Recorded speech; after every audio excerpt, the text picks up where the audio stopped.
लड़के वाले मेरी ननद को देखकर जा चुके थे। उनके चेहरों से हमेशा की तरह नकारात्मक प्रतिक्रिया ही देखने को मिली थी।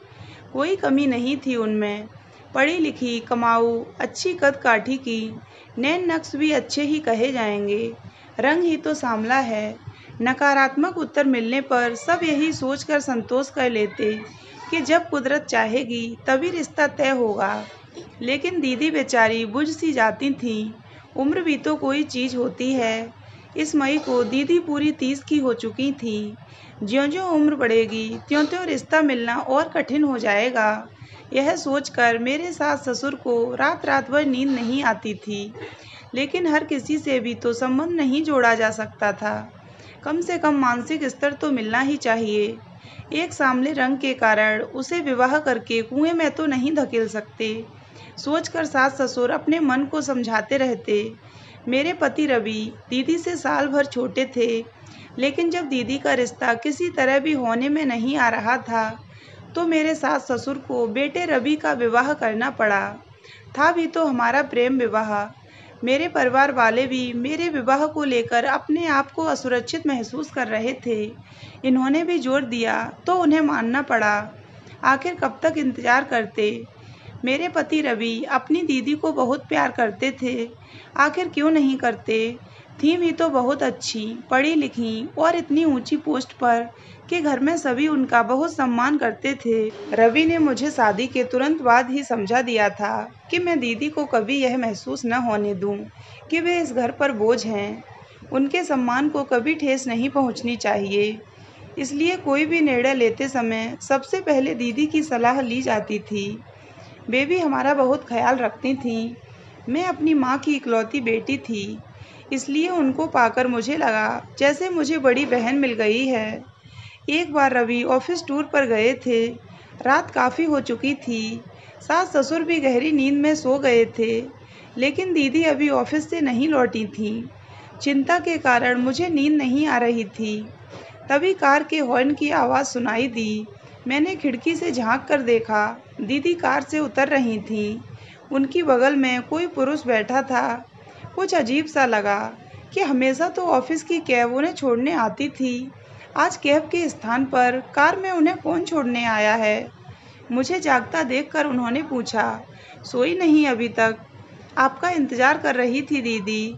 आपके घर लौटने से पहले मुझे नींद कैसे आ सकती है, मेरी अच्छी दीदी। मैंने उनके गले में बाहें डालते हुए, उनके चेहरे पर खोजी नज़र डालते हुए कहा, आपके लिए खाना लगा दूं? नहीं, आज ऑफिस में ही खा लिया था। अब तू जाकर सो जा। गुड नाइट दीदी, मैंने कहा और मैं सोने चली गई। लेकिन आंखों में नींद कहाँ। दिमाग में विचार आने लगे कि कोई तो बात है। पिछले कुछ दिनों से दीदी कुछ परेशान और खोई खोई सी रहती हैं। ऑफिस की समस्या होती तो वे घर में अवश्य बताती। कुछ तो ऐसा है जो भाई कम और मित्र अधिक है, उससे साझा नहीं करती। और आज इतनी रात को देर से आना, वह भी किसी पुरुष के साथ। जरूर कुछ दाल में काला है। इसी पुरुष से विवाह करना चाहती तो पूरा परिवार जानकर बहुत खुश होता। सब उनके सुख के लिए उनकी पसंद के किसी भी पुरुष को स्वीकार करने में तनिक भी देर नहीं लगाएंगे। इतना तो मैं अपनी शादी के बाद जान गई हूँ। लेकिन बात कुछ और ही है, जिसे वे बता नहीं रही हैं। लेकिन मैं इसकी तह में जाकर ही रहूँगी। मैंने मन ही मन तय कर लिया और फिर गहरी नींद की गोद में चली गई। सुबह 6 बजे आँख खुली तो देखा दीदी ऑफिस के लिए तैयार हो रही थीं। मैंने कहा, क्या बात है दीदी, आज जल्दी? मेरी बात पूरी होने से पहले ही वे बोलीं, हाँ आज ज़रूरी मीटिंग है, इसलिए जल्दी जाना है। नाश्ता भी ऑफिस में कर लूँगी, देर हो रही है, बाय। मेरे कुछ बोलने से पहले ही वे तीर की तरह घर से निकल गईं। बाहर जाकर देखा वही गाड़ी थी। इससे पहले कि ड्राइवर को पहचानूं, वह फुर्र से निकल गईं। अब तो मुझे पक्का यकीन हो गया कि अवश्य दीदी किसी गलत पुरुष के चंगुल में फंस गई हैं। हो न हो वह विवाहित है। मुझे कुछ जल्दी करना होगा, लेकिन घर में बिना किसी को बताए, वरना वे अपने को बहुत अपमानित महसूस करेंगी। रात को वही व्यक्ति दीदी को छोड़ने आया। आज उसकी शक्ल की थोड़ी सी झलक देखने को मिली थी। क्योंकि मैं पहले से ही घात लगाए बैठी थी। सास ससुर ने जब देर से आने का कारण पूछा तो बिना रुके अपने कमरे की ओर जाते हुए थके स्वर में दीदी बोली, ऑफिस में मीटिंग थी, थक गई हूँ, सोने जा रही हूँ। आजकल क्या हो गया है इस लड़की को, बिना खाए सो जाती है। छोड़ दे ऐसी नौकरी, हमें नहीं चाहिए। न खाने का ठिकाना न सोने का। माँ बड़बड़ाने लगीं तो मैंने उन्हें शांत कराया कि चिंता मत करो, मैं उनका खाना उनके कमरे में पहुंचा दूंगी, वे निश्चिंत होकर सो जाएं। मैं खाना लेकर उनके कमरे में गई तो देखा वे फ़ोन पर किसी से बातें कर रही थीं। मुझे देखते ही फ़ोन काट दिया। मेरे अनुरोध करने पर उन्होंने थोड़ा सा खाया। खाना खाते हुए मैंने पाया कि पहले के विपरीत वे अपनी आंखें चुराते हुए खाने को जैसे निगल रही थीं। कुछ भी पूछना उचित नहीं लगा। उनके बर्तन उनके लाख मना करने पर भी उठाकर मैं लौट आई। 2 दिन बाद रवि लौटने वाले थे। मैं अपनी सास से शॉपिंग का बहाना करके घर से सीधी दीदी के ऑफिस पहुंच गई। मुझे अचानक आया देखकर एक बार तो वे घबरा गईं कि ऐसी क्या ज़रूरत पड़ गई कि मुझे ऑफिस आना पड़ा। मैंने उनके चेहरे के भाव भांपते हुए कहा, अरे दीदी, कोई ख़ास बात नहीं, यहाँ मैं कुछ काम से आई थी, सोचा आपसे भी मिलती चलूँ। आजकल आप घर देर से आती हैं, इसलिए आपसे मिलना ही कहाँ हो पाता है। चलो ना दीदी, आज ऑफिस से छुट्टी ले लो, घर चलते हैं। नहीं, बहुत काम है, बॉस छुट्टी नहीं देगा। पूछ कर तो देखो, शायद मिल जाए। अच्छा, कोशिश करती हूँ, कहकर उन्होंने ज़बरदस्ती मुस्कुराने की कोशिश की। फिर बॉस के कमरे में चली गईं। बॉस के ऑफिस से निकली तो वह भी उनके साथ था।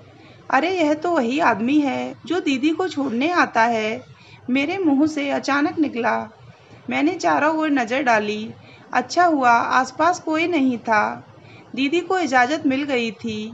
उनका बॉस उन्हें बाहर तक छोड़ने आया, इसका मुझे कोई औचित्य नहीं लगा। मैंने उनको कुरेदने के लिए कहा, अरे वाह दीदी, बड़ी शान है आपकी, आपका बॉस आपको बाहर तक छोड़ने आया। ऑफिस के सभी लोगों को आपसे ईर्ष्या होती होगी। दीदी फीकी सी हंसी हंस दी, कुछ बोली नहीं। सास भी दीदी को जल्दी आया देखकर बहुत खुश हुई। रात को सभी गहरी नींद सो रहे थे कि अचानक दीदी के कमरे से उल्टियां करने की आवाज़ें आने लगीं। मैं उनके कमरे की तरफ लपकी। वे कुर्सी पर निढाल पड़ी थीं। मैंने उनके माथे पर हाथ फेरते हुए कहा, क्या बात है दीदी, ऐसा तो हमने कुछ खाया नहीं कि आपको नुकसान करे, फिर बदहजमी कैसे हो गई आपको। फिर अचानक मेरा माथा ठनका कि कहीं दीदी। मैंने उनके दोनों कंधे हिलाते हुए कहा, दीदी कहीं आपका बॉस। सच बताओ दीदी, इसीलिए आप इतनी सुस्त। बताओ ना दीदी, मुझसे कुछ मत छिपाइए, मैं किसी को नहीं बताऊंगी, मेरा विश्वास करो।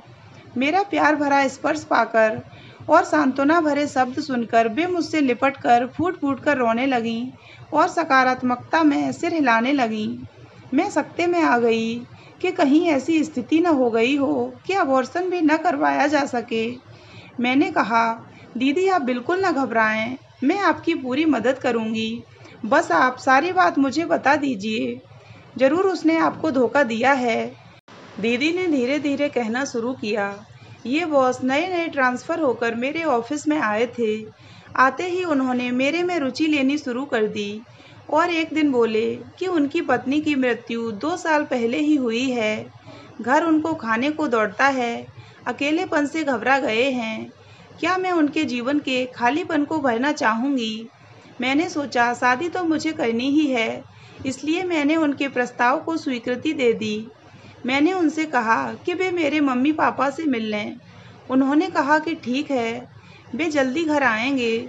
मैं बहुत खुश थी कि चलो मेरी शादी को लेकर घर में सब बहुत परेशान हैं, सब उनसे मिलकर बहुत खुश होंगे। एक दिन उन्होंने मुझे अपने घर पर आमंत्रित किया कि शादी से पहले मैं उनका घर तो देख लूं, जिसमें मुझे भविष्य में रहना है। मैं उनकी बातों में आ गई और उनके साथ उनके घर चली गई। वहाँ उनके चेहरे से उनका बनावटी मुखौटा उतर गया। उन्होंने मेरे साथ बलात्कार किया और धमकी दी कि यदि मैंने किसी को बताया तो उनके कैमरे में मेरे ऐसे फ़ोटो हैं जिन्हें देखकर मैं किसी को मुंह दिखाने लायक नहीं रहूँगी। होश में आने के बाद जब मैंने पूरे कमरे में नज़र दौड़ाई तो मुझे पल भर की भी देर यह समझने में नहीं लगी कि वह शादीशुदा है। उस समय उसकी पत्नी कहीं गई होगी। मैं क्या करती? बदनामी के डर से मुंह बंद कर रखा था। मैं लुट गई, अब क्या करूं? कहकर वह फूट फूट कर रोने लगी। तब मैंने उनको अपने से लिपटाते हुए कहा, आप चिंता न करें दीदी, अब देखती हूँ वह कैसे आपको ब्लैकमेल करता है। सबसे पहले मेरी फ्रेंड डॉक्टर के पास जाकर अबॉर्शन की बात करते हैं, उसके बाद आपके बॉस से निपटेंगे। आपकी तो कोई गलती ही नहीं है, आप डर रही थीं, इसी का फ़ायदा तो वह उठा रहा था। अब आप निश्चिंत होकर सोइए, मैं हूँ ना। आज मैं आपके कमरे में ही सोती हूँ। और फिर मैंने मन ही मन सोचा कि अच्छा है पति बाहर गए हैं और सास ससुर का कमरा दूर होने के कारण आवाज़ से उनकी नींद नहीं खुली। थोड़ी ही देर में दोनों को गहरी नींद ने आ घेरा। अगले दिन दोनों ननद भाभी किसी फ्रेंड के घर जाने का बहाना करके डॉक्टर के पास जाने के लिए निकली। डॉक्टर चेकअप कर बोली, यदि 1 हफ्ता और निकल जाता तो अबॉर्शन करवाना खतरनाक हो जाता। आप सही समय पर आ गई हैं। मैंने भावातिरेक में अपनी डॉक्टर फ्रेंड को गले से लगा लिया। वे बोली, सरता तुम्हें पता है कि ऐसे कई केस रोज मेरे पास आते हैं। भोली भाली लड़कियों को ये दरिंदे अपने जाल में फंसा लेते हैं और भी बदनामी के डर से सब सहती रहती हैं। लेकिन तुम तो स्कूल के ज़माने से ही बड़ी हिम्मत वाली रही हो। याद है वह अमित जिसने तुम्हें तंग करने की कोशिश की थी? तब तुमने प्रिंसिपल से शिकायत करके उसे स्कूल से निकलवा कर ही दम लिया था। अरे विनीता, तुझे अभी तक याद है? सच वे भी क्या दिन थे। और फिर दोनों फ्रेंड खिलखिलाकर हंस पड़ीं। पारुल के चेहरे पर भी आज बहुत दिनों बाद मुस्कुराहट दिखाई दी थी। अबॉर्शन हो गया। घर आकर मैं अपनी सास से बोली, दीदी को फ्रेंड के घर में चक्कर आ गया था, इसलिए डॉक्टर के पास होकर आई हूँ। उन्होंने बताया है कि खून की कमी है, खाने का ध्यान रखें और 1 हफ्ते का बेड रेस्ट लें। चिंता की कोई बात नहीं है। सास ने दुखी मन से कहा, मैं तो कब से कह रही हूँ खाने का ध्यान रखा करो, लेकिन मेरी कोई सुने तब ना। 1 हफ्ते में ही दीदी भली चंगी हो गईं। उन्होंने मुझे गले लगाते हुए कहा, तुम कितनी अच्छी हो भाभी, मुझे मुसीबत से छुटकारा दिला दिया। तुमने माँ से भी बढ़कर मेरा ध्यान रखा। मुझे तुम पर बहुत गर्व है। ऐसी भाभी सबको मिले। अरे दीदी, पिक्चर अभी बाकी है, अभी तो उस दरिंदे से निपटना है। 1 हफ्ते बाद हम योजना अनुसार बॉस की पत्नी से मिलने के लिए गए। उनको उनके पति का सारा कच्चा चिट्ठा बयान किया तो वे हैरान होते हुए बोलीं, इन्होंने यहाँ भी नाटक शुरू कर दिया। लखनऊ से तो किसी तरह ट्रांसफ़र करवा कर यहाँ आए हैं कि शायद शहर बदलने से ये कुछ सुधर जाएं, लेकिन कोई फ़र्क नहीं। कहते हुए वे रुआसी हो गईं। हम उनकी बात सुनकर अबाक रह गए। सोचने लगे कि इससे पहले न जाने कितनी लड़कियों को उसने बर्बाद किया होगा। उसकी पत्नी ने फिर कहना शुरू किया, अब मैं इन्हें माफ़ नहीं करूँगी, सज़ा दिलवा कर ही रहूँगी। चलो पुलिस स्टेशन चलते हैं, उनको इनके किए की सज़ा मिलनी ही चाहिए। मैंने कहा, आप जैसी पत्नियां हों तो अपराध को बढ़ावा मिले ही नहीं। हमें आप पर गर्व है। और फिर हम दोनों ननद भाभी उसकी पत्नी के साथ पुलिस को लेकर बॉस के पास उनके ऑफिस पहुंच गए। पुलिस को और हम सबको एक साथ देखकर वह हक्का बक्का रह गया। ऑफिस के सहकर्मी भी पुलिस को देखकर सकते में आ गए। उनमें से एक लड़की भी आकर हमारे साथ खड़ी हो गई। उसने भी कहा कि उन्होंने उसके साथ भी दुर्व्यवहार किया है। पुलिस ने उन्हें अरेस्ट कर लिया। दीदी भावातिरेक में मेरे गले लगकर सिसकने लगीं। उनके आंसुओं ने सब कुछ कह डाला। घर आकर मैंने सास ससुर को कुछ नहीं बताया। पति से भी अबॉर्शन वाली बात तो छिपा ली, मगर यह बता दिया कि वह दीदी को बहुत परेशान करता था। सुनते ही उन्होंने मेरा माथा चूम लिया और बोले, अरे वाह, मुझे तुम पर बहुत गर्व है। तुमने मेरी बहन को किसी के चंगुल में फंसने से बचा लिया। बीवी हो तो ऐसी। उनकी बात सुनकर हम ननद भाभी दोनों एक दूसरे को देख मुस्कुरा दीं। तो दोस्तों, अगर आपको ये कहानी अच्छी लगी हो तो वीडियो को लाइक करें और हमारे चैनल को सब्सक्राइब अवश्य करें।